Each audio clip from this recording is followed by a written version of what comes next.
சகோதரர்களே, இப்ராஹிம் அலைஹிஸ்ஸலாத்து அல்லாஹ் நண்பனாக 4 விஷயத்துக்காக தேர்ந்தெடுத்தான். 4 விஷயத்துக்காக வேண்டி இப்ராஹிம் அலைஹிஸ்ஸலாத்து அல்லாஹ் நண்பனா தேர்ந்தெடுத்தான். அதுல உண்டு சல்லம கல்பஹு இலர் ரஹ்மான், தன்னை அல்லாஹ்க்கு அப்படியே அர்ப்பணிச்சாங்க, முஸ்லிமானாங்க. இப்ராஹிம் அலைஹிஸ்ஸலாம் முஸ்லிமானாங்கன்னு என்ன அர்த்தம்? முஸ்லிம் என்று சொன்னா என்ன அர்த்தம் தெரியுமா? சரண்டர் ஆகிறது, அல்லாஹ்க்கு முன்னால் அர்ப்பணிக்கிறது. நான் ஒன்றும் இல்லையா அல்லாஹ், நீதான் எல்லாம். அப்ப அல்லாஹ் கிட்ட இப்படி ஒப்படைச்சிருக்க கூட மலாய்க்காமார் சொன்னாங்களா, யா அல்லாஹ் இந்த இப்ராஹிம் அலைஹிஸ்ஸலாத்துக்கு நல்ல பணம் இருக்கு, அதுதான் அல்லாஹ் அல்லாஹ்ன்னு இருக்கிறாரு, நீ கொஞ்சம் அவரை சோதி உடனே மறந்துடுவாரு. அல்லாஹ் சொன்னா, என் நண்பன் இப்ராஹிம் அலைஹிஸ்ஸலாத்தை பத்தி அப்படி பேசுறீங்க, அவரு என்ன மறந்துடுவாரா? ஆமா அல்லாஹ் கொஞ்சம் செக் பண்ணி பாரு. அல்லாஹ் 2 மலாய்க்காமார் அனுப்பினான். 2 மலாய்க்காமார் வந்தாங்க. இப்ராஹிம் அலைஹிஸ்ஸலாம் லட்சக்கணக்கான ஆடுகளை மேய்ச்சிக்கிட்டு இருக்கிறான். அந்த நேரம் ஒரு கல்லுக்கு மேல உட்கார்ந்தாங்க. அந்த 2 மலாய்க்காமார் உட்கார்ந்து சுப்பூஹுன் குத்தூசுன் ரப்புனா வ ரப்புல் மலாயிகத்தி வர்ரூஹ் இவ்வளவுதான் ஓதினாங்க. சுப்ஹானல்லாஹ்.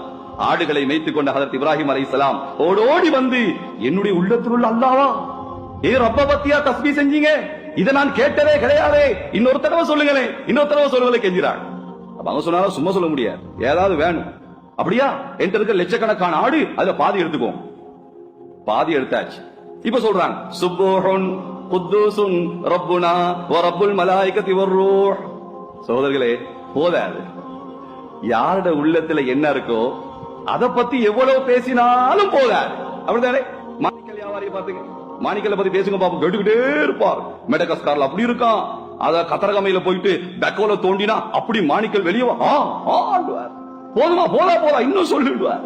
கனவுல பார்த்தா தலைவாணி கடியில மாணிக்கல் நிறைஞ்சு இருக்கும், எந்திரிச்சு பாப்பாரு தலைவாணி தூசிதான் இருக்கும், மாணிக்கல் இருக்க. சோதனை இப்படி ஏதாவது உள்ளத்துல மாணிக்கல். அரிசி வியாபாரியை பத்தி பாருங்க, அரிசியை பத்தி பேசு கேட்டுக்கிட்டே இருப்பாரு. அதே மாதிரி பாருங்க துணி வியாபாரி, துணியை பத்தி பேசிக்கிட்டே இருப்பாரு. ஆனா இப்ராஹிம் அலைஹிஸ்ஸலாம் அல்லாஹ் ஆளு, அல்லாஹ் பத்தி பேசினா போதுமா? இன்னொரு தடவை சொல்லுங்களேன். சொன்னா இல்ல என்ன தருவீங்க, இந்த மீதம் உண்டான ஆடு இருக்கிறியா எல்லாத்தையும் தந்துடுறேன். லட்சக்கணக்கான ஆடை கொடுத்துட்டாங்க. சுப்ஹானல்லாஹ். இப்ப அந்த மலாயிக்காமார் 2 பேரும் சுப்பூஹுன் குத்தூசுன் ரப்புனா வ ரப்புல் மலாயிகத்தி வர்ரூஹ். இப்ராஹிம் அலைஹிஸ்ஸலாத்துக்கு போத சொன்னாங்களா, இன்னொரு தடவை சொல்லுங்களேன். சொன்னாங்களா, நீங்க தான் எல்லாம் தந்துட்டீங்களே, இப்ப என்னத்தை தர போறீங்க? இப்ராஹிம் அலைஹிஸ்ஸலாம் சொன்னாங்களா, ஆடுகளை தானே தந்தேன், இந்த ஆடுகளை மேய்ப்பதற்கு ஒரு இடையில தந்தேனா? ஆடுகளை மேய்க்கணும் இல்ல, உங்களுக்கு தர்றது அநியாயம். இந்த ஆடுகளை மேய்ப்பதற்கு நான் அடிமையாக உங்களுக்கு இடையனாகிறேன். சுப்ஹானல்லாஹ்.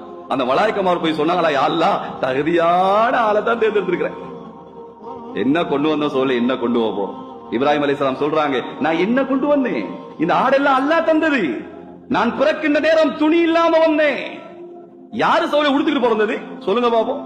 யாராவது பிறக்கிற உடுப்போட வந்தமா? இல்ல, வர்ற நேரம் ஆடை இல்லாம வந்தோம். உம்மாவோ அல்லது பக்கத்துல உள்ள மிசியோ ஒரு துணியால சுத்தி விட்டா. போற நேரம் யாராவது உடுத்திக்கிட்டு போறோமா சொல்லுங்களேன்? யாரு எந்த ஊர்ல கஃபனை உடுத்திக்கிட்டு நான் மௌத்தா போறேன் அப்படி போனாரா? இல்ல. மௌத்தா போன பிறகு மோதிரத்தை கழட்டுறான், வாட்சை கழட்டுறான், பெரிய மகன் போன் எடுத்துக்கிறான், உடுப்பு எல்லாம் கழட்டியாச்சு, எல்லாம் கழட்டு பிறகு வர்ற நேரம் எப்படி சுத்துறாங்களோ போற நேரமும் சுத்துறாங்க, வரக்கொலையும் சுத்துறாங்க, போக்கொலையும் சுத்துறாங்க. சகோதரர்களை என்ன கொண்டு வந்தோம், என்ன கொண்டு போறோம்?